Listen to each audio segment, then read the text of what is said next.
حمدا كثيرا طيبا مباركا فيه مباركا عليه كما يحب ربنا ويرضى أشهد أن لا إله إلا الله وأشهد أن محمدا عبده ورسوله اللهم صل على نبينا محمد وعلى آله وصحبه أجمعين. Alhamdulillah, puji dan syukur kehadirat Allah Subhanahu wa Ta'ala yang telah melimpahkan rahmat dan karunia-Nya sehingga sahabat herbal semua dapat berkumpul secara virtual dalam acara ngobrol pintar bareng HSI Herbal.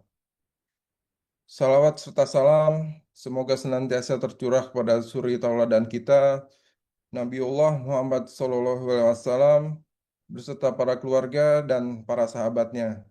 Dan semoga kita semua termasuk dalam umatnya yang mendapatkan syafaat beliau. Amin ya rabbal alamin. Dan juga senantiasa mampu meneladani akhlaknya Rasulullah SAW. Amin amin ya rabbal alamin. Sahabat herbal, insya Allah dalam 60 menit ke depan kita akan mengupas tuntas sebuah tema yang sangat penting, yaitu mengapa Rasulullah SAW jarang sakit.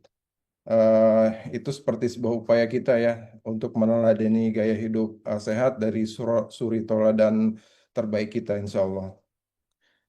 Sahabat sehat, kesehatan adalah amanah dan nikmat yang luar biasa dan suri tauladan terbaik kita Rasulullah SAW telah memberikan contoh pola hidup yang sehat. Nah, hari ini pagi ini kita akan belajar langsung dari ahlinya bagaimana meneladani gaya hidup sehat Rasulullah. Alhamdulillah telah hadir bersama kita eh, di tengah-tengah kita narasumber yang Masya Allah sangat kompeten. Insya Allah Ustadz yang sangat jarang ya, sangat jarang yang bisa, Masya Allah dengan izin Allah memadukan dua perspektif ilmu, yaitu ilmu syar'i dan ilmu medis. Insya Allah akan kita dengarkan bersama dari Ustadz Dr. Raihanul Bahrain, MSc, SPPK. Beliau adalah alumni Mahad Al-Ilmi Yogyakarta, mahasiswa S2 Fakultas Dakwah Al-Madinah International University, dan seorang dai yang sudah alhamdulillah terstandarisasi oleh MUI. Assalamualaikum Ustadz. Ya, bismillah. Waalaikumsalam warahmatullahi wabarakatuh. Alhamdulillah. Bagaimana kabarnya hari ini Ustadz? Alhamdulillah khair, alhamdulillah, insyaallah. Mudah-mudahan sehat semua berkah, alhamdulillah. Alhamdulillah, Masya Allah. Terima kasih banyak sudah meluangkan waktu bersama kami untuk berbagi ilmu Ustadz. Eh, untuk memaksimalkan waktu, mari kita langsung saja simak pemaparan materi dari guru kita, Insya Allah. Waktu dan layar sepenuhnya kami persilahkan kepada Ustadz Dr. Ryan Hanu Bahren. Tafadhol Maskura Ustadz. Bismillahirrahmanirrahim. Alhamdulillahirabbil alamin. Wassalatu wassalamu ala Rasulillah. Baik, insyaallah pada kesempatan eh, pagi hari insyaallah ya. Waktu duha insyaallah kita akan sharing sama-sama tema kita kenapa Nabi Shallallahu alaihi wasallam jarang sakit ya. Dan insya Allah ini menjadi teladan bagi kita karena kita sama-sama tahu bahwasanya Nabi Shallallahu Alaihi Wasallam itu adalah teladan kita. Laqad kana lakum fi Rasulillah uswatun hasanah liman kana yarjullaha wal yawmal akhir. Pada diri Nabi ada suri teladan. Sekarang kita penasaran nih ya, kira-kira kenapa Nabi Shallallahu Alaihi Wasallam itu jarang sakit, dan ini fakta ya. Dan di sini para ulama menyebutkan, ulama tarikh menyebutkan bahwasanya Nabi Shallallahu Alaihi Wasallam itu sakitnya dua kali ya, dan tentu ini eh, suatu keajaiban kita bisa katakan ya, tapi bukan semata-mata ini eh, bukan semata-mata ini mukjizat saja, tapi memang ada sebabnya, ada sebab akibatnya seperti itu. Ya, sedang berbeda dengan kita. Kita pasti pernah sakit ya, bahkan cukup sering. Nah, ini sebagian ulama mengatakan seumur hidup atau selama diutus menjadi nabi, beliau hanya sakit dua kali. Ya, dan kita lihat kapan beliau sakit. Pertama ketika diracun oleh seorang wanita Yahudi, dan beliau itu disitulah sakitnya.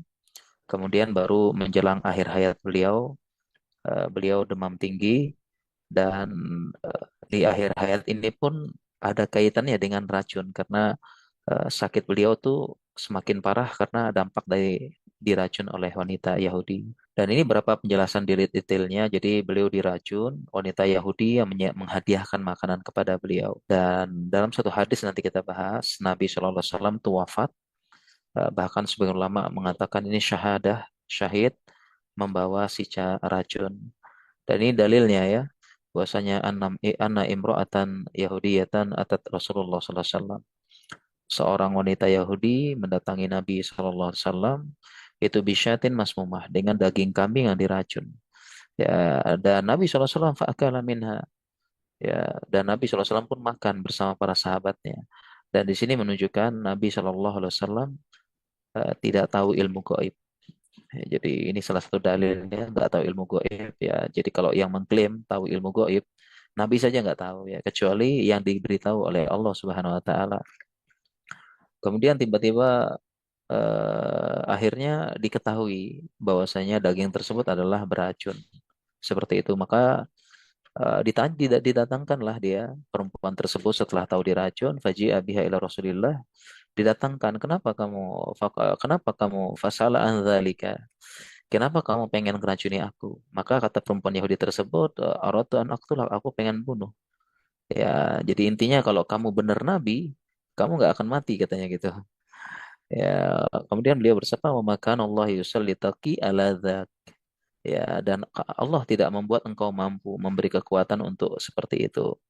Ya, tentu para sahabat pun marah gitu ya, karena diriwayatkan Nabi makan bersama sahabatnya, beberapa sahabat pun ikut makan, dan tapi beberapa sahabat ada yang meninggal bahkan karena makan ini, sehingga para sahabat mengatakan, kalau gitu kita ala taqtuluha, kalau gitu kita bunuh nih perempuannya, seperti itu. Tapi Nabi SAW memilih tidak, ya memilih tidak. Ya, karena di situ ada hikmahnya. Nabi SAW perintahkan pada sahabatnya, irfa'u aidiakum fa innaha akhbaratni annaha masmumah. Angkat tangan kalian, jangan makan lagi karena daging ini menyampaikan kepadaku dia beracun. Ya, dan dari faedah hadis ini bahwasanya bisa saja suatu benda yang mati bisa ngomong gitu. Dan ini banyak banyak riwayatnya ya. Seperti pelepah kurma yang menjadi tempat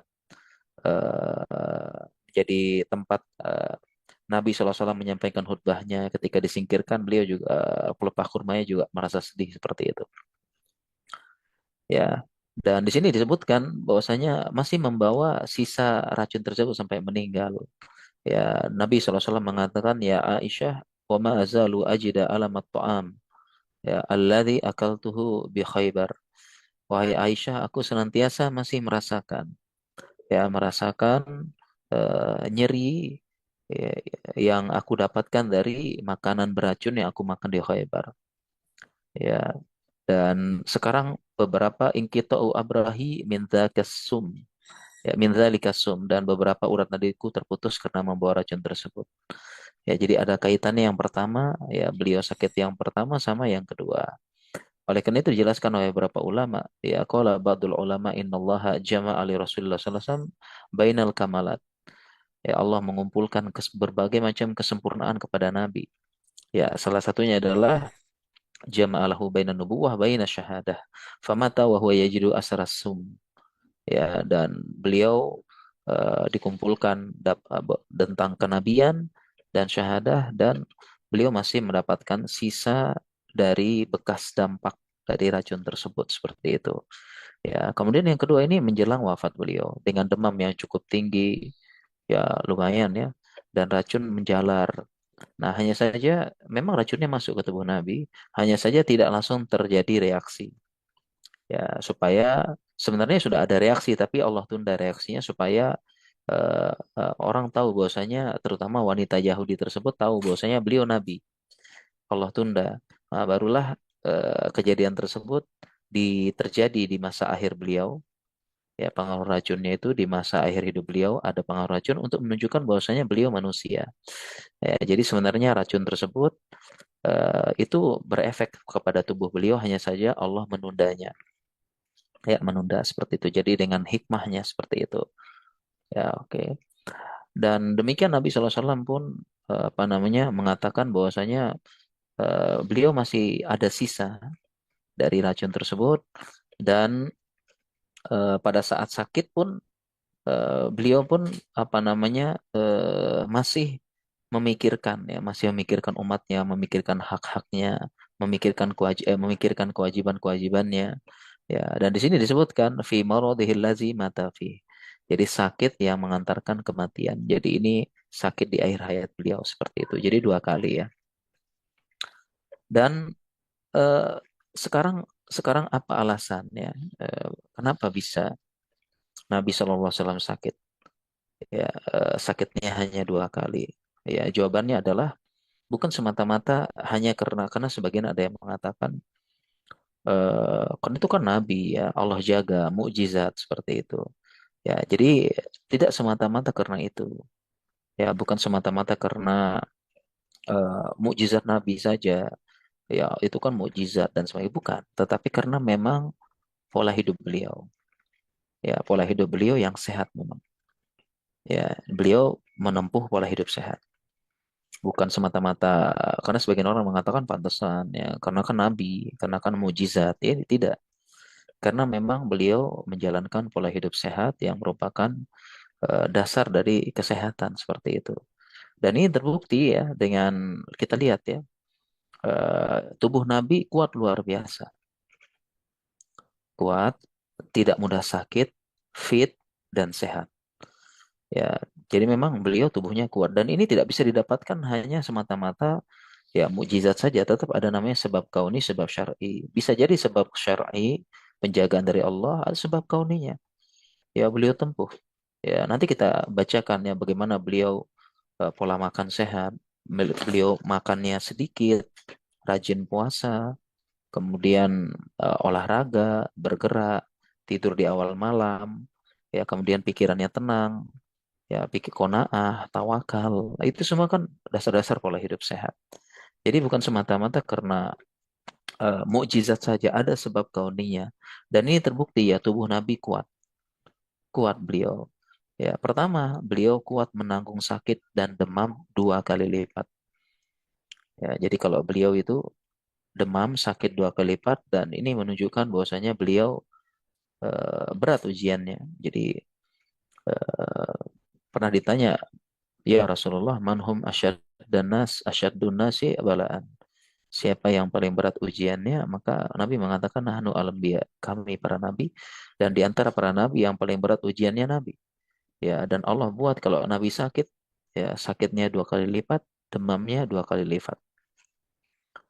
Ya, dan ini sebagaimana riwayat dari Ibnu Mas'ud, ya, ketika beliau sakit, ya kemudian Ibnu Mas'ud pun mengunjungi, ya Rasulullah, innaka latu'aku waqan syadidan. Ya, wahai Nabi, sepertinya engkau sakit engkau berat sekali. Ya, kata Nabi, ajal iya. Ini uki ukama yu aku rojulani minkum. Sesungguhnya aku kalau diberi sakit, sebagaimana sakit dua orang dari kalian atau dua kali lipat. Ya, qultu zalika anna laka ajraini ajal. Ya, kalau begitu engkau dapat dua pahala. Iya.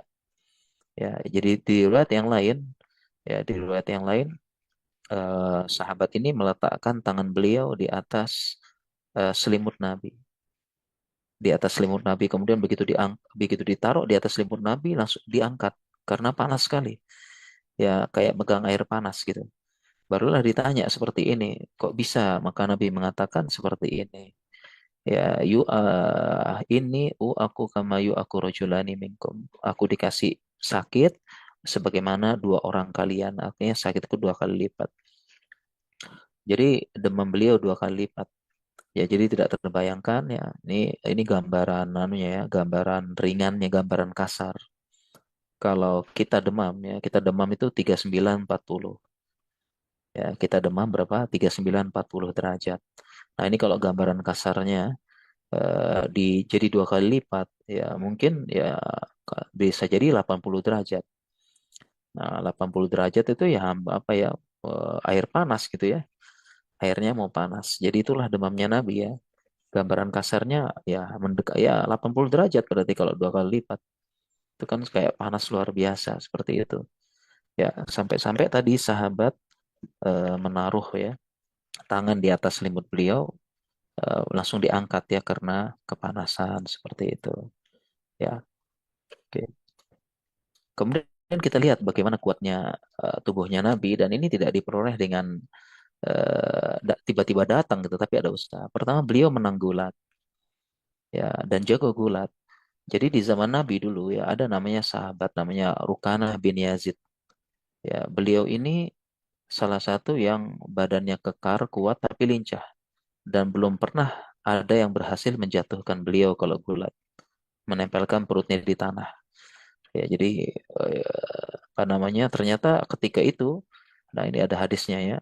Ketika itu, nah intinya ringkas dari hadis ini, Nabi SAW pun ketika berdakwah kepada Rukanah, dia bertanya, bagaimana kalau aku kalahkan engkau dalam gulat? Ternyata benar. Ya, intinya Nabi SAW menang dan berhasil menjatuhkan Rukanah. Dan Rukanah pun belum terima. Yuk kita ulangi. Ternyata diulangi, kalah lagi. Kemudian yuk kita ulangi lagi, ternyata kalah. Sampai 3 kali Nabi SAW menang seperti itu. Ya, jadi Nabi SAW tuh punya tubuh yang kuat. Ibaratnya beliau menang gulat gitu. Ya, dan tentu ini tidak menunjukkan apa ya didapatkan tiba-tiba. Ya, tapi dengan pola hidup yang sehat seperti itu. Kemudian contoh lagi ya, badan beliau tetap sehat dan kuat di usia 50 tahun. Ya, bahkan Nabi SAW kalau kita lihat ya sejarahnya perang Badar, perang Uhud, perang Khandaq, kemudian perang Tabuk dengan perjalanan yang lelah, capek itu Nabi SAW usianya 50-an. Beliau hijrah umurnya 53. Perang Badar tahun kedua Hijriah. Berarti perang Badar itu Nabi SAW umurnya 55. Perang Uhud 56. Perang Khandaq 57, 57-an. Ya, jadi 55 ya perang. Ya, dan perang zaman dulu ya jalan jauh, kemudian bergerak, lari, instruksi dan sebagainya. Seperti itu. Dengan usia beliau 55 tahun. Nah, sekarang kita gimana nih? Ya, kita masih 35, 40 disuruh lari ngos-ngosan. Ya, disuruh ini ngos-ngosan. Ya, angkat angkat angkat barang saja. Oh, ini apalagi angkat pedang, angkat senjata. Ya, senjata senjata aja tuh senjata laras panjang aja beratnya sudah 7 sampai 10 kilo. Ya, gimana cara ya bawa itu sambil lari? Ya, padahal sehingga kaum muslimin yang paling berhak untuk tetap sehat ya. Jadi ini kita sangat jauh dari Nabi. Ya, kita coba ya, sekarang kita coba nih ya, yang umur 55. Yuk lari yuk. Mungkin sudah pada ngos-ngosan ya. Bahkan ada yang apa ya, bercandaannya tuh tewas di tempat mungkin gitu ya. 55, Nabi SAW 55 perang nih. Jadi kita ngomong perang ya, bukan lari. Perang ini bukan lari doang ya, adrenalin naik, lari, bawa pedang, instruksi, kemudian ada apa teriaknya dan sebagainya. Ini 55, masih fit beliau, badan masih bagus. Nah, tentu kita jangan gitu seperti itu ya. Kemudian menunjukkan beliau kuat juga, ya badan beliau kuat ya, dan tentu tidak dihasilkan dari sekedar apa ya, sekedar ya, istilahnya katanya mukjizat doang, enggak ada sebabnya. Nabi SAW itu berpuasa ketika safar, padahal yang lain berbuka. Ya, dan ini terjadi ketika suatu dalam peperangan katanya Abu Darda, harusnya ma Rasulullah SAW fi syahri Ramadan, fi syahrin syadid. Kami keluar bersama Nabi ya di bulan Ramadan dalam panas ya, panas sekali. Jadi sudah Ramadan, puasa panas. Ya, hatta ingkana ahaduna la yata'u yadahu ala ra'si min syiddatil har. Sampai-sampai sebagian dari kami meletakkan tangannya di kepala karena panasnya. Ya, wa ma fina shaimun illa Rasulullah SAW wa Abdullah bin Rahawah. Ya, dan yang ternyata dari ketika safar tersebut yang puasa cuma Nabi SAW sama Abdullah bin Rawaha. Yang lain gak kuat. Ini menunjukkan kuatnya tubuh Nabi. Ya, kuatnya. Sebagaimana Abdullah bin Rawaha juga salah satu sahabat yang kuat. Ya, semua bisa gitu. Seperti itu ya. Kemudian juga dengan demikian juga dengan ciri fisik Nabi yang kuat. Ya. Ya, jadi orang dulu orang-orang Arab itu mengungkapkan kuatnya fisik seseorang itu dengan tebalnya kulit tangan, tebalnya kulit kaki dan persendiannya yang besar. Sebagaimana riwayat dari Abu Thalib, ya lam yakunin Nabi sallallahu alaihi wasallam bitawili wala bil qasir. Nabi sallallahu alaihi wasallam tidak tinggi, tidak pendek, pertengahan. Ya, pertengahan orang Arab ya. Ya, berarti sekitar 180-an ya, kemungkinan besar gitu. Kemungkinan besar ya. Ya, pokoknya tidak tinggi, tidak pendek gitu. Wasatnul kaffaini wa qadamain, tangan dan kakinya, kulit telapak tangan dan kaki tebal, serta dohmur ras, dohmur karodis. Persendiannya besar.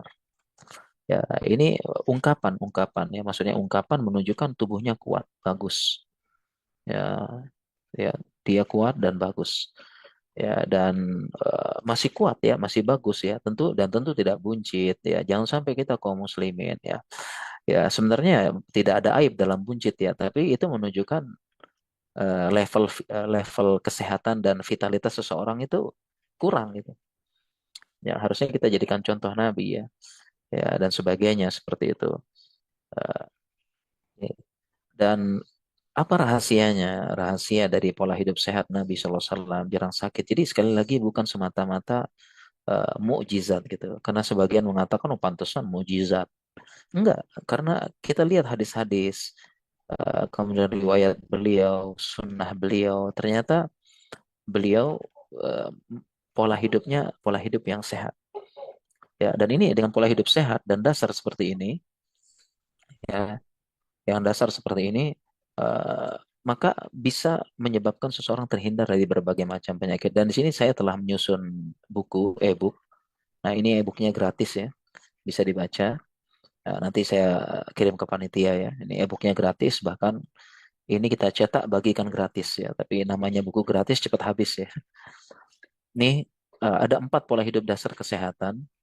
Dan inilah Nabi SAW. Jadi dengan menerapkan dasar ini, kita bisa sehat, insya Allah dijaga oleh Allah. Dan kebanyakan kita lalai. Kebanyakan kita lalai, kita melanggar. Jadi kalau sakit nyalahin orang lain, sakit nyalahin nasi, sakit nyalahin nasi Padang, sakit nyalahin apa gorengan, sakit nyalahin ini. Padahal yang kita sendiri yang salah gitu loh. Ya kalau sakit nyalahin orang lain gitu, nyalahin macam-macam gitu. Dan ini 4 pola hidup dasar sehat ya. Eh, Oke, ini 4 pola hidup dasar sehat ini. Jadi yang pertama dari pola makan, Nabi makannya sedikit, nggak terlalu banyak. Kemudian banyak puasa. Kemudian juga eh, pola hidup yang kedua itu adalah pola tidur. Nabi SAW itu tidurnya di awal malam, tidak seperti kita begadang. Jadi kita pun sendiri banyak makan, jarang puasa. Kemudian sering begadang. Kemudian juga pola gerak. Nabi SAW gerak, ya bahkan beliau olahraga, gulat. Bahkan dalam beberapa hadis ada olahraga yang disunahkan. Jadi ini agak ajaib ya. Kita muslim tapi nggak punya olahraga rutin. Harusnya olahraga. Ya, kita harus punya olahraga rutin. Seorang muslim harus punya olahraga rutin. Ya, karena bahkan dalam Islam sampai-sampai ada olahraga yang disunahkan. Ya, itu menunjukkan bahwasanya muslim tuh harus olahraga, gerak dan sebagainya seperti itu. Baru yang terakhir pola pikir. Jadi pola makan, pola tidur, pola gerak, pola pikir. Ini 4 ini ya. Pola pikir tentunya stres, depresi, ya dan sebagainya. Ini juga bisa menyebabkan penyakit, bisa menumbuhkan penyakit seperti itu. Ya kita bahas satu persatu di sini ya, bahas satu persatu. Nah ini pola hidup modern ya, pola hidup modern sekarang. Ya ini dari 4 pola dasar tadi. Ya, pola hidup modern ini membuat kita sakit ini. Jadi banyak sekali yang kalau sakit nyalahin makanan, nyalahin nasi, nyalahin tepung, nyalahin roti, nyalahin gorengan, nyalahin nasi Padang, nyalahin apa lagi, soto lah, apalah. Padahal yang salah kita sendiri. Ya, kita sendiri yang salah. Kalau sakit ya kita sendiri gitu. Jangan nyalahin yang lain. Dan pola hidup modern inilah yang menyebabkan kita gampang sakit ya. 4 pola hidup tadi kita langgar semua. Pertama ada HP dan gadget. Ya, kemudian manusia itu gampang flexing, membanding-bandingkan, cemas, depresi dan sebagainya. Ya, demikian juga nah ini ya, malas olahraga, begadang, main ponsel sebelum tidur, pegang laptop, tab, menghabiskan waktu dengan gadget nih, main HP sambil nunduk. makan junk food ya, walaupun junk food saya tidak setuju ya. Karena junk food ini artinya makanan sampah ya. Jadi saya kurang setuju disebut makanan sampah karena kita tidak boleh apa? Tidak boleh mencela makanan ya. Ya, dan ini makanan-makanan banyak yang rendah gizi, tinggi kalori. Zaman sekarang banyak yang rendah gizi tapi kalorinya tinggi di zaman sekarang.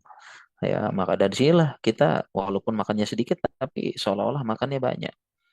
Ya, tentu merokok alkohol ini insya Allah enggak ya. Konsumtif pamer. Nah, ini juga pola yang keempat, pola pikir. Ya, banyak stres dengan gaya hidup instan. Pengen instan, pengen ini karena sekarang ada HP. Ya, stres, depresi, bunuh diri, gangguan mental, kesehatan mental itu semua bisa menyebabkan penyakit badan. Ya, dan Nabi SAW ya paling qanaah, menerima apa adanya. Ya, beliau tidak stres berat, tidak depresi berat dan sebagainya. Itu juga yang menyebabkan sehat seperti itu ya. Ya, kemudian juga dan ini pola hidup modern. Jadi melanggar empat tadi ya, obesitas, ya tidak sehat, mudah depresi, kurang nutrisi. Kenapa kurang nutrisi? Karena makanannya tadi ya, rendah gizi, tinggi kalori, makanan siap saji. Sebenarnya tidak apa-apa sih ya, asalkan jangan sering-sering gitu aja sih. Ya, dan boros ya, boros. Ya, sekarang kan pola hidup ya, pamer, flexing ya. Anak muda sekarang itu ya kalau sudah duduk tuh minimal kopi apa ya, kopi kekinian 30.000, 50.000. Nah ini kapan nabungnya gitu ya, seperti itu. Udah beda zaman sekarang, ya, seperti itu. Nah ini yang tadi kita sampaikan ya. Kalau mau bahas buku tadi, ya e-book tadi kalau kita mau bahas panjang sebenarnya. Dan e-book tadi yang saya susun itu e-book gratis ya. Ini total ada 4 pertemuan. Itu bahan daurah ya. Daurah 2 hari. Jadi pola makan satu pertemuan, pola tidur satu pertemuan, pola gerak satu pertemuan, pola pikir satu pertemuan, dan yang terakhir tanya jawab. Ya.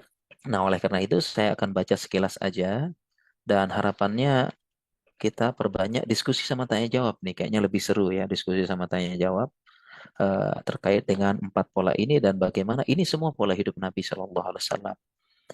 Ya, jadi yang tadi pertama pola makan ya kita tadi makan secukupnya, tidak berlebihan dan di e-book itu ada ya hadis dalilnya ada. Ya, misalnya kulu washrobu wala tusrifu, makan dan minum secukupnya, jangan berlebihan. Nanti silakan baca e-booknya ya. Jadi harapannya di sini sih kita lebih banyak tanya jawab dan interaktif ya, Insya Allah ya. Karena kalau bahas buku ini ya nggak cukup nih. Kemudian yang kedua, nah ini ada jenis pola makanan yang disunahkan. Jadi kadang-kadang ada yang nanya dalam Islam tuh berapa kali sehari sih makannya, sarapan apa enggak, apa makanan yang disunahkan dan sebagainya. Nah di sini saya kasih jawaban bahwasanya jenis dan pola makanan itu yang disunahkan adalah yang sesuai dengan kebiasaan kaumnya. Jadi bisa dibaca di sini dalil-dalilnya bahwasanya jenis makanan dan pola makan itu yang disunahkan yang sesuai dengan kebiasaan kaumnya. Jadi kalau kita biasa sarapan pagi, udah sarapan pagi. Ya, jadi tidak ada dalam Islam itu menurut apa sunnahnya sarapan pagi apa enggak ada. Ya, kemudian jangan juga ya klaim-klaim apa pola makan Islam ya habis makan jangan minum itu bukan ajaran Islam. Tidak ada dalam Islam seperti itu. Ya, bukan sunnah dan sebagainya. Yang disunahkan justru sesuai dengan kebiasaan kaumnya. Ya, sesuai dengan kebiasaan kaumnya seperti itu. Demikian juga di bab ini saya bahas adab makan dan minum ya karena ini juga terkait dengan kesehatan. Ada kaitannya dengan kesehatan supaya kita makan dan minum sesuai dengan adabnya. Demikian juga beberapa ini faedah seputar makanan. Ada penjelasan nanti ya seputar makanan, bahwasanya makanan ini begini begini dan ini semuanya dasar-dasar. Ya, dan satu lagi pola makan yaitu puasa. Nah, jadi kita sudah makannya banyak, jarang puasa. Kemudian kalau sakit nyalahin gorengan, nyalahin nasi goreng, ya mengatakan zolim, apa dan sebagainya. Itu intinya nggak benar. Yang salah adalah kita sendiri yang tidak makannya berlebihan. Nah, demikian juga di sini saya bahas tentang pola tidur, ya tentang pola tidur. Ya, dan ini malam waktu tidur utama. Jadi waktu tidur utama itu di malam hari dan tidur malam tidak bisa tergantikan dengan tidur siang. Ya, jadi itu prinsipnya. Kemudian terkait dengan begadang, kita nggak boleh begadang. Sebagian ulama itu memakruhkan begadang. Dan boleh sesekali, sesekali aja. Dan bukan jadi pola hidup. Seperti itu. Dan kita tidur di awal malam. Itu nanti ada hadis-hadisnya, tidur di awal malam. Bahkan waktu tidur ideal seorang muslim adalah ba'da isya. Ya, nanti di situ di buku ini ada dalil-dalilnya. Demikian juga dengan sunnah tidur siang. Ya, qailullah ini sudah sunnah sehat. Sunnah sehat. Kita usahakan qailullah. Dan penjelasan sebagian ulama tidak harus tidur. Istirahat itu cukup. Jadi qailullah itu tidak harus tidur ternyata. Cukup dengan baring-baring, menjem-menjem, tidur ayam itu sudah termasuk qailullah. Dapat pahala dan dapat sehatnya. Kemudian saya bahas juga ini tidur setelah subuh. Nah, ini sebagian ulama memakruhkan dan masih cukup banyak kaum muslimin yang mempraktekkan hal ini habis subuh langsung tidur. Ya, atau bahkan apa namanya nggak sholat subuh mungkin ya. Nah, ini jadi masih banyak. Dan ini makruh dan kemudian pola hidup ini membuat tidak sehat. Jadi banyak sekali ya bilang kita sendiri melanggar, tapi kalau sakit nyalahin yang lain. Seperti itu. Ya, nyalahin ini sampai-sampai saya pernah dengar ya ada karbohidrat jahat. Nggak ada karbohidrat jahat. Ya, banyak sekali ya konten-konten sekarang tuh nyala-nyalahin makanan.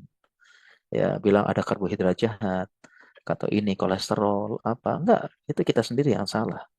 Seperti itu ya. Dengan diet-diet, demikian juga dengan diet-diet, nggak makan ini, nggak makan itu, nggak makan ini, padahal nggak pernah olahraga. Seperti itu. Nah, demikian juga dengan pola gerak di sini. Ya, ada beberapa olahraga yang disunahkan bahkan ini. Disunahkan untuk melatih, dilatih bahkan mengajarkan kepada orang lain. Ya, ya nanti di e-book ini banyak saya jelaskan dalilnya di antaranya ta'limu sibahah, mengajarkan renang. Ya, jadi kita belajar dan mengajarkan renang. Jadi alhamdulillah anak-anak saya juga saya ajarkan renang nih alhamdulillah gitu ya. Masih 6 tahun udah bisa renang, 7 tahun udah bisa renang. Alhamdulillah kita ajarkan ini sunnah Nabi ya. Jadi pernah anak saya itu yang SD kelas 1 itu berenang dengan teman-temannya. Ya begitu sampai anak saya langsung loncat ya. Ternyata gurunya takut dikira tenggelam. Ternyata anak saya udah bisa berenang ya alhamdulillah gitu ya. Nah kita latih dan memang secara medis renang itu olahraga yang paling aman. Olahraga itu yang paling aman, olahraga renang, olahraga yang paling aman dan paling efektif. Kenapa paling aman? Karena minim cedera. Minim cedera ya. Jadi karena gerakannya semua paling efektif karena renang itu melibatkan semua sendi, melibatkan hampir semua sendi dan dikombinasi dengan olahraga pernapasan yaitu paru-paru. Yang paling efektif renang. Ya. Nah, itu jadi ini olahraga yang disunahkan gitu. Dan yang lain ada berkuda, memanah. Sebagian ulama itu mengatakan itu ilatnya. Ya, ilat. Jadi kalau misalnya berarti kalau berkuda mungkin kita olahraga apa olahraga bawa naik mobil, naik mobil apa dan sebagainya gitu ya. Kemudian kalau memanah, menembak dan sebagainya. Intinya intinya olahraga di sini. Kenapa? Karena ayatnya di situ berbunyi wa'aidu manistata'um min quwwah. Ya, persiapkanlah kekuatan kayak gitu. Nah, kemudian kita jelaskan memang hukum asalnya olahraga secara umum itu mubah, tapi bisa menjadi ibadah. Tadi kan ada beberapa olahraga yang disunahkan ya. Nah, ini olahraga secara umum, main bola, senam, kemudian eh, misalnya main pingpong apa gitu olahraga itu memang hukumnya asalnya mubah, tetapi bisa jadi ibadah, ibadah ghairu mahdhah. Ya, ibadah ghairu mahdhah. Jadi sih jadi ibadah, kita niatkan ibadah.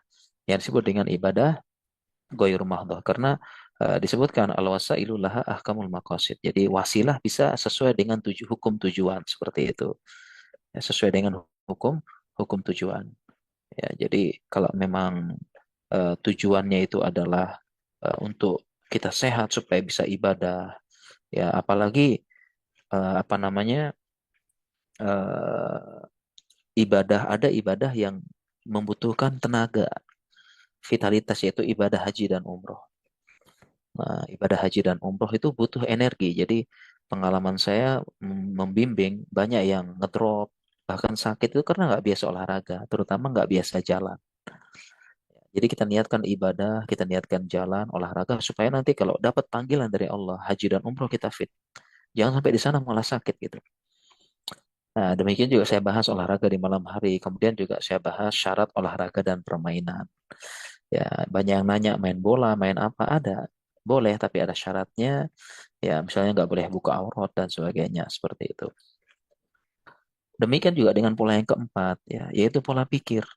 Ya, jadi kebanyakan sakit di zaman modern sekarang juga ini sebabnya stres depresi. Ya, kebanyakan di zaman sekarang. Ya, stres, depresi, dan ini bisa menyebabkan sakit. Ya, dan ini ada penjelasan secara medisnya, yaitu kalau kita sedang stres, maka akan muncul yang namanya hormon adrenalin. Ya, akan muncul hormon adrenalin, ya, hormon stres. Dan ini kalau kalau keseringan keluar hormon adrenalin ini atau hormon stres ini akan menyebabkan eh, sakit dan merusak organ-organ. Maka memang benar ya kalau dia kena diabetes, kemudian stres, depresi, ya adrenalin keluar, ya memang bisa naik gulanya tambah parah. Ya, dan di sini sampaikan pola pikir kalau pengen hidup sehat kita tenang dulu, tenang dan bahagia. Kita sampaikan tiga tanda kebahagiaan. Idza utuliya sabaro, idza utiya syakara, wa idza aznaba istaghfara. Ya, ini tanda kebahagiaan. Ya, kalau diuji bersabar, diberikan nikmat bersyukur, kemudian kalau berdosa, bersalah, dia segera istighfar dan kembali. Ya. Dan kemudian ridho dengan takdir Allah. Qanaah ini kuncinya kalau pengen hidup bahagia. Ya Allah takdirkan begini ya sudah. Allah kasih segitu rezekinya kita qanaah, jangan tamak. Ya, jangan kemudian kita rakus, serakah dan kebanyak orang yang nggak tenang, stres, depresi. Ini karena rakus dan serakah. Makanya kebanyakan yang datang ke dokter minta obat penenang, ya ini orang-orang besar sebenarnya. Datang ke dokter minta obat penenang itu orang-orang besar, pejabat, tokoh publik, influencer. Kenapa? Karena ya itu banyak maunya dan jarang-jarang gitu ya. Ke dokter minta obat penenang orang-orang yang ini misalnya orang-orang kecil, orang-orang lemah jarang. Karena mereka udah ya udahlah kona'ah terima.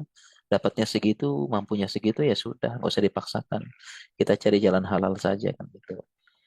Ya, ini adalah pola pikir seperti itu ya. Ya, dan di sini disebut dan ini tadi penjelasannya ya. Makan secukupnya ya. Ini sebagian isi dari buku ya. Kulu washrabu wala tusrifu. Ya, dan ini kalau secara medis ya, ini kalau makan secukupnya ada namanya program isi piringku ya. Jadi ini piring kita kita bagi jadi tiga. Sepertiganya makanan pokok, sepertiganya sayuran, dan sepertiganya lauk pauk dan buah-buahan. Ya, bahkan kalau kita bagi setengah, itu setengah piring itu isinya serat, buah-buahan dan sayur. Setengah piring ini program dari Kemenkes ya, ini anjuran pola makan yang sehat. Nah, hanya saja kita jarang-jarang banget ya. Tapi walaupun nggak sempat, minimal kita punya mindset. Oh, hari ini nggak makan sayur nih, kita makan. Hari ini belum ada buah-buahan, makan. Hari ini harus makan protein dan sebagainya. Udah kebanyakan makan mie ya, kalau gitu kita makan sayur malamnya. Paginya udah kebanyakan gula, malamnya coba kita minum kopi tanpa gula dan sebagainya. Seperti ini ya. Contohnya, ya ini contoh ya kita ilmunya ya, gula garam lemak kita batasi. Bukan nggak boleh ya, boleh. Ya saya pun makan gitu, makan ya, tapi jangan berlebihan aja gitu. Jadi kita nggak ekstrim banget ya, nggak mau. Boleh. Ya di sini ada ya. Jadi misalnya kalau gula ya jangan sampai lebih dari 50 gram sehari. Ini totalnya. Lemak ya dan garam sebagainya jangan sampai kita batasi semuanya ini. Jadi boleh, bukannya nggak sama sekali boleh ya. Seperti itu. Demikian juga ya kalau yang mau diet, ini pelan-pelan kita bisa makan ya. Seperti itu ya. Kemudian nah ini ya oke kita mulai ya. Nah begitu juga dengan waktu tidur ya. Ini waktu tidur coba. Oke. Begitu juga dengan waktu tidur ya. Di sini disebutkan ayat-ayatnya. Kita jangan begadang ya karena ini bisa bahaya terus-menerus. Dan ini tidur siang ada kilu fa inna syayatin la takil, nah, ini dalilnya. Kemudian demikian juga dengan apa namanya olahraga ini yang disunahkan. Ya contohnya ini ya. Tadi berujuli farasyahu berkuda wa syuhu bainal qurudain memanah wa ta'lim rujuli sibahah mengajarkan berenang. Olahraga bisa jadi ibadah juga tadi kita sudah sampaikan ya. Dan ini tiga tanda kebahagiaan tadi kita sudah sampaikan, ridho dengan takdir Allah. Ya, oke, insya Allah. Mungkin demikian ya, insya Allah kita lebih efektif tanya jawab mungkin insya Allah.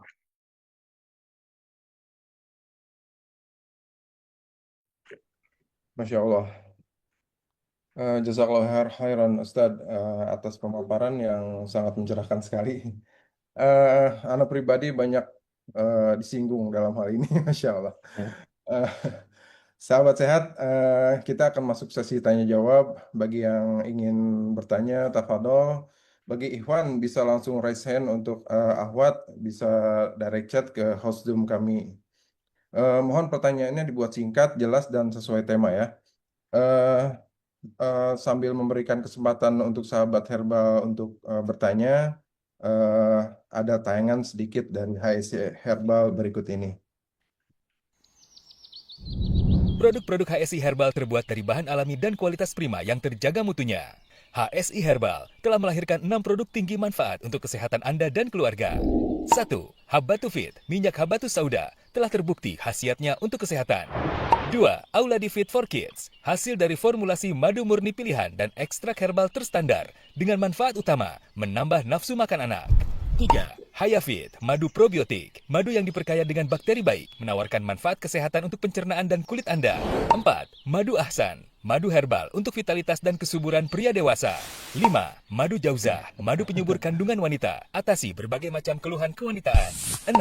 Turn Fit, herbal trombosit dan daya tahan tubuh, berasal dari formula 5 bahan herbal terbaik untuk membantu Anda mengatasi demam berdarah. Paham kan sekarang kenapa produk HSI Herbal kaya manfaat? Yuk cari tahu tentang produk-produk terbaik HSI Herbal dengan klik herbal.hsi.id. Warahmatullahi wabarakatuh. Waalaikumsalam warahmatullahi wabarakatuh. Semoga Ustadz dan pengurus ASI Herbal dalam lindungan Allah dan dirahmati oleh Allah. Izin bertanya, Ustadz, uh, Afwan,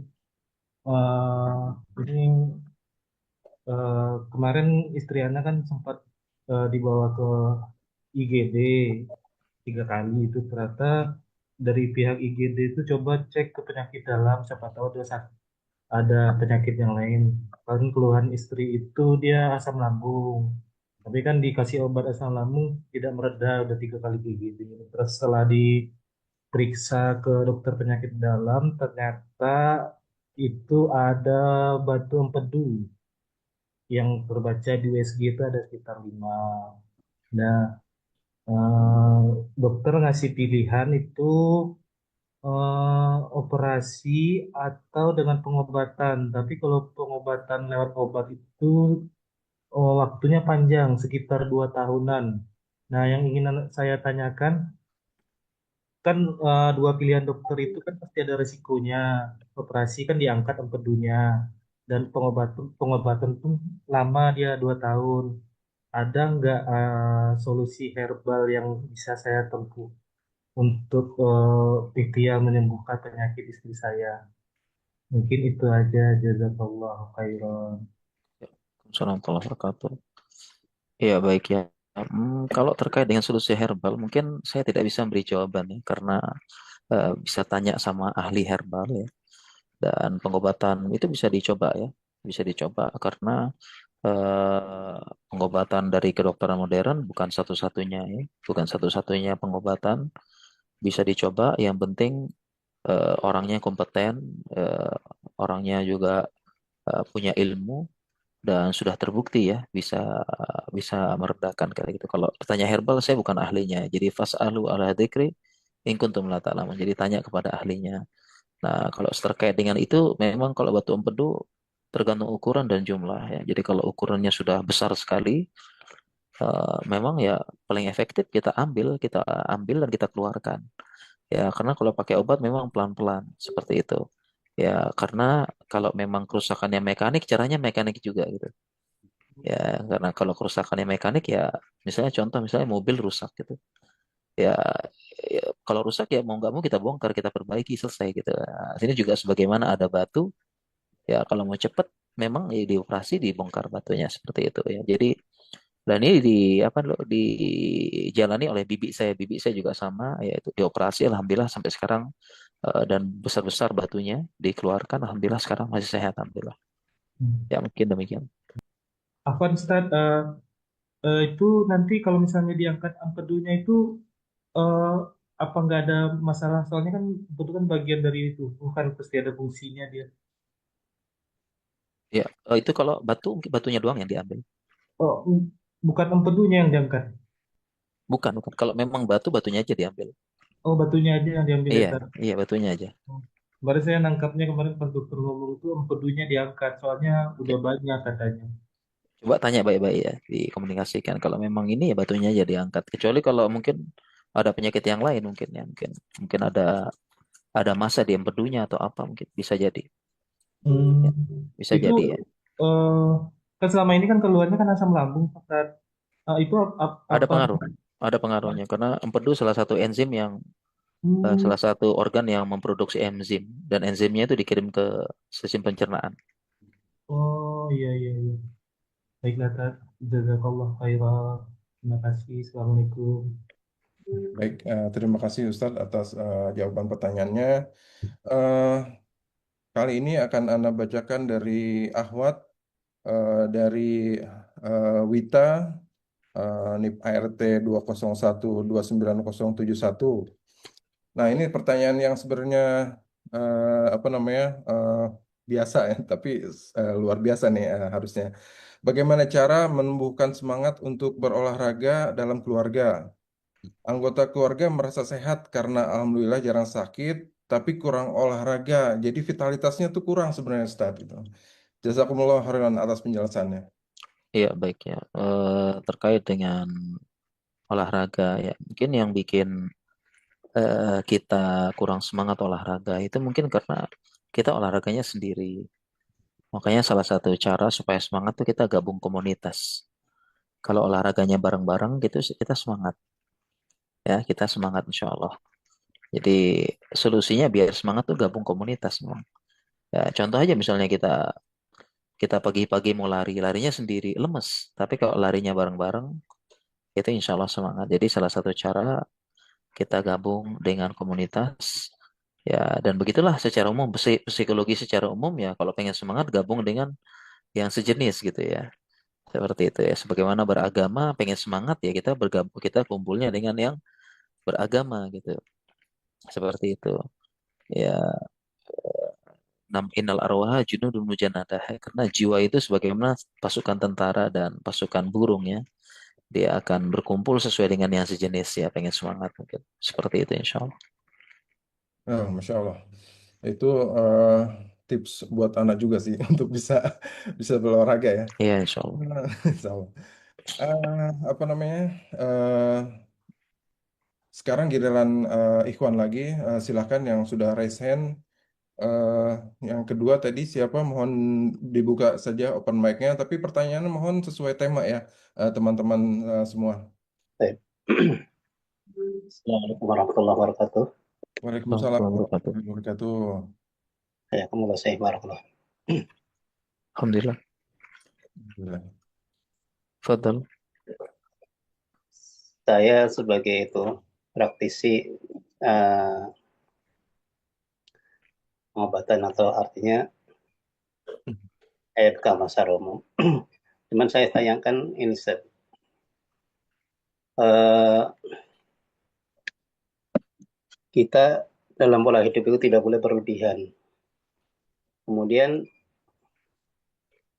kalau kita saya sering menjumpai beberapa pasien bahwa dari apa tuh konsumsi obat secara medis, ya kan ada yang saya terima informasinya bahwa dia harus minum obat yang terus menerus gitu. Apakah secara medis itu ada batasan saat misalkan kayak seperti gula, kolesterol dan juga kayak apa tuh pengencer darah dan yang lainnya. Tentunya yang saya lihat secara kasat mata bahwa ketika orang ada konsumsi obat gula tinggi, itu kok kulitnya berubah Ustaz ya, seperti gitu ya, kadang-kadang kayak ngelupas gitu sebagai kayak gitu ya. Mungkin itu sementara Ustaz ya, mungkin untuk bisa diinformasikan. Jazakallahu khairan barakallahu fiik. Assalamualaikum. Ya, Waalaikumsalam warahmatullahi wabarakatuh. ya baik insya Allah ya. Mungkin terkait pertanyaannya yang saya tangkap ya, mungkin terkait dengan obat misalnya. Mungkin misalnya sakit gula darah, kemudian dia akhirnya minum obat terus-terusan gitu ya. Nah, sebenarnya dalam medis ya, kalau dalam ilmu yang saya pelajari, penyakit diabetes, kolesterol, hipertensi, itu semua penyakit pola hidup. Ya, makanya dalam buku kita, dalam buku panduan kita itu, terapi utama diabetes itu adalah pola hidup. Jadi terapi utamanya pola hidup. Ya, makanya dia biasanya dirujuk konsul gizi, disuruh olahraga, disuruh ini dan sebagainya. Jadi terapinya diabetes itu pola hidup. Adapun minum obat gula itu tidak, itu adalah namanya obat simptomatik namanya. Ya, obat simptomatik, obat obat untuk mengontrol gula darah. Jadi obat gula itu tidak jadi kita istilahnya terapi kausatif, terapi simptomatik. Terapi kausatif, terapi yang insya Allah bisa menyembuhkan dengan izin Allah. Adapun terapi simptomatik adalah terapi untuk sekedar meredakan gejala. Contoh misalnya ada orang sakit apa ya? Ada orang sakit ini nih sakit asam urat. Nah, kita kasih obat yang bisa mengontrol asam uratnya.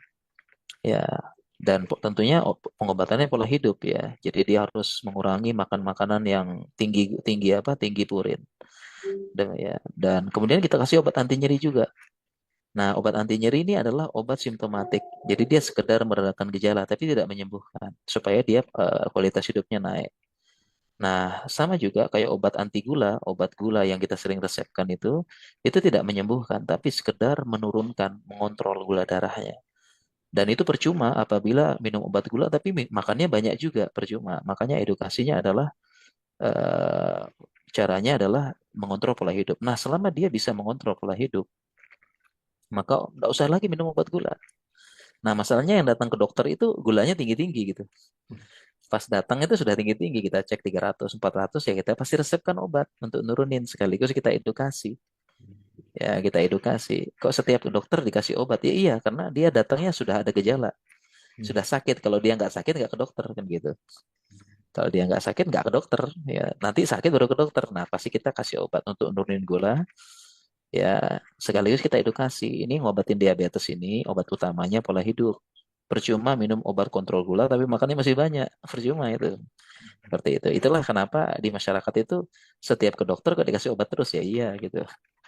Ya coba dia pas ke dokter sehat, nggak akan kita kasih obat kan gitu. Seperti itu. Adapun karena minum obat gula kulitnya apa, itu bukan belum tentu obatnya. Ya memang kan orangnya sakit ya gitu ya. Karena memang orangnya sakit ya. Jadi bisa jadi bukan karena obatnya, bukan apa ya, memang orangnya sedang sakit ya. Begitu juga dengan orang kena kanker gitu, kena kanker kemudian obat gini-gini, ini gara-gara obat bukan. Ya gini karena dia kan lagi sakit gitu. Ya seperti itu ya. Dan insya Allah obat itu ada ilmunya, ya ada dosisnya, ada perhitungan dosisnya, dan insya Allah itu sudah ada jurnalnya dan bisa dipertanggungjawabkan seperti itu. Ilmunya ada, siapapun bisa mengakses, bisa meneliti dan bisa memberikan kritikan ya. Terbuka. Demikian insya Allah. Ya, Masya Allah. Jazakallah khair Ustaz atas jawabannya. Artinya eh, belum tentu obat yang diresepkan oleh dokter itu membawa efek yang buruk ya dokter. Ya, Itu karena sama pasiennya sakit gitu. ya, ya, baik. Ya memang pasiennya sakit gimana lagi kan gitu. Baik. Ustadz masih di ini menjawab pertanyaan?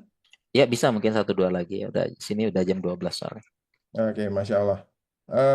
Ada pertanyaan dari Assalamualaikum Ustadz, semoga Allah senantiasa menjaga dan memberikan keberkahan kepada Ustadz. Terkait begadang nih Ustadz nih, untuk Ana ibu rumah tangga yang mengurus dua balita, Afwan, ini dari Fardania Nuraini. Terkait ibu rumah tangga yang mengurus dua balita, kalau menghususkan waktu belajar ilmu agama, bisanya tuh hanya malam hari. dan pada saat keadaan itu sudah terkondisikan dan bisa konsentrasi. Akhirnya tidur tidur itu bisa jam 11-an malam setiap hari. Bagaimana kalau seperti itu, Ustadz? Jazakumullah khairan, Ustadz dan seluruh tim. Barakallahu fikum. Ya mungkin kita kalau bisa diselang-seling ya, mungkin biar tidak jadi pola hidup gitu. Jadi diselang-seling, dicari waktu yang lain gitu. Dan nggak apa-apa juga ya, insya Allah bisa apa ya? Mungkin besoknya libur ya tidur cepat dan sebagainya. Jadi intinya tadi kita sampaikan kalau begadang itu nggak apa-apa ya, asalkan tidak jadi pola hidup gitu. Bahkan dalam Islam kan ada ya menghidupkan 10 hari Ramadan begadang ya. Hmm. Ya begadang, tapi kan kita bukan pola hidup ya. Masa kita setelah itu hidupkan 10 hari lagi, hidupkan 10 hari lagi enggak. Jadi itu insya Allah tidak apa-apa, insya Allah. Barakallahu fiik, insya Allah. Wah, barakallahu fikum. Eh, Masih ada satu lagi, Ustadz? Boleh? Iya boleh insya Allah, boleh insya Allah. Baik, insya Allah. Karena masih terkait tema, eh, pertanyaan dari, oh, enggak ada namanya ini. Bagaimana memperbaiki pola makan untuk menaikkan berat badan bagi penderita MAH, Ustadz? Jadi tidak bisa makan banyak dalam hal ini dan kurang serela makan. Jazakumullah khairan, Mbak, Ustadz. Iya baik. Baik, kalau untuk menaikkan berat badan itu bukan dengan makan Ya, Ustadz. saja, bukan dengan makanan saja, tapi dengan olahraga, khususnya olahraga jenis angkat beban, olahraga beban. Ya, jadi kalau menaikkan berat badan itu dengan cara menaikkan massa otot. Ya, jadi bukan makan yang banyak. Ini nggak benar ya, kurang tepat ya. Pengen naikin berat badan itu katanya makan banyak. Ini kurang tepat. Karena kalau ingin naikkan berat badan itu menaikkan massa otot. Ya, Nah, jadi tambah berat nanti. Dan karena kalau makan doang yang banyak, yang naik nanti malah lemak. Ya, lemak ototnya kecil, dibungkus dengan lemak. Ini kan tidak sehat gitu. Ya, dan otot itu 7 sampai 10 kali lebih berat daripada lemak. Ya gitu. Insya Allah gitu ya. 7 sampai 10 kali. Jadi kalau ingin naikkan berat badan itu pertama eh, olahraga khususnya olahraga beban ya, angkat beban ya, dan tidak mestinya gym ya, artinya kita bisa dengan berat badan tubuh ya, dengan olahraga beban dengan beban tubuh ya, squat, kemudian wall sit, plank, kemudian push up dengan berbagai macam variasinya itu bisa, nggak mesti ke gym ya, itu bisa. Kemudian baru nanti dengan makan ya, dengan makan yaitu makanan yang makanan yang apa namanya yang tinggi protein ya, tinggi protein seperti itu ya. Contohnya yang tinggi protein tuh tahu tempe, makanan murah tinggi protein tahu tempe ya itu. Dan kalau memang punya penyakit mah berarti ya mungkin dihindari yang bisa memicu seperti pedas, bumbunya terlalu banyak ya. Jadi bisa tempenya ya, tahu tempe mungkin digoreng ringkas, digoreng, dikukus dan sebagainya, dibuat apa gitu ya, dibuat ini ya, insya Allah itu ya, itu untuk menaikkan berat badan. Jadi kalau naikkan berat badan itu naikkan massa otot ya. Mungkin demikian insya Allah. ya, Masya Allah. Jazakallah khair, Ustadz. Eh, Mengingat keterbatasan waktu, eh ini sebenarnya memang harus daurah 4 hari, Ustadz ya. Ya, ya insya Masya Allah. Allah, banyak sekali apa namanya chat untuk bisa eh, bertanya. Tapi karena keterbatasan waktu, kami mohon maaf tidak bisa semua untuk dibacakan pertanyaannya. Eh, untuk Ustadz, kami minta apa namanya closing statement Ustadz untuk penutup pembahasan hari ini. Tafadhol, Ustadz. Ya baik ya. Pertama kita mengikuti Nabi, mencontoh beliau ya, di mana beliau sehat, fit, jarang sakit, dan beliau eh, bisa mendapatkan itu semua ya dengan menempuh pola hidup sehat. Ya, jadi kalau kita bisa, kita juga pola hidup sehat. Ya, dan itu sederhana dan simple. Ya, kalau kita lakukan dan menjadi pola hidup kita, insya Allah Allah menjaga kita dari berbagai macam penyakit. Ya, mungkin demikian insya Allah. Masya Allah. Jazakallah ya Ustadz. Alhamdulillah, jadi kunci sehat ala Nabi adalah kombinasi ya, kombinasi yang sempurna antara ikhtiar fisik yang terukur, lalu kekuatan spiritual yang tidak terbatas juga gitu, hubungan kita sama Allah Subhanahu Wa Taala gitu. Kami ucapkan terima kasih atas nama panitia tim Herbal semua. Jazakallah khairan kasiran Ustadz atas waktunya dan ilmu-ilmunya. Juga terima kasih kepada seluruh jamaah yang telah hadir dengan penuh semangat. Tafadhol Ustadz kalau Ya, baik, insya Allah. Baik. Saya ada. pamit ya. Assalamualaikum warahmatullahi wabarakatuh. Waalaikumsalam warahmatullahi wabarakatuh. Jazakallah khairan Ustadz. Baik, jamaah sekalian, sebagai pelengkap ikhtiar sehat kita, HIC Herbal juga menyediakan produk-produk herbal kualitas yang insya Allah Rp15.000. Promo ini berlaku dari tanggal 12 sampai 13 Juli dan juga akhir bulan nanti 30 sampai 31 Juli 2025. Jangan sampai kelewat ya. Jamaah juga bisa mengunjungi official store HSI di marketplace seperti Lazada, Shopee, dan Tokopedia. Dan pastikan juga untuk mengikuti kami di media sosial agar nggak ketinggalan info dan promo terbarunya. Follow kami di Instagram HSI Herbal dan Facebook di Herbal Sehat Indonesia. Instagram kami di hsi.herbal dan Facebook di Herbal Sehat Indonesia. Itu syukron, jazakumullah khairan, mohon maaf atas segala kekurangan. Mari kita tutup majelis ini dengan membaca hamdalah dan doa kafaratul masjid majelis. Alhamdulillahirabbil alamin. Subhanakallahumma wa bihamdika asyhadu an la ilaha illa anta astaghfiruka wa atubu ilaik. Wassalamualaikum warahmatullahi wabarakatuh.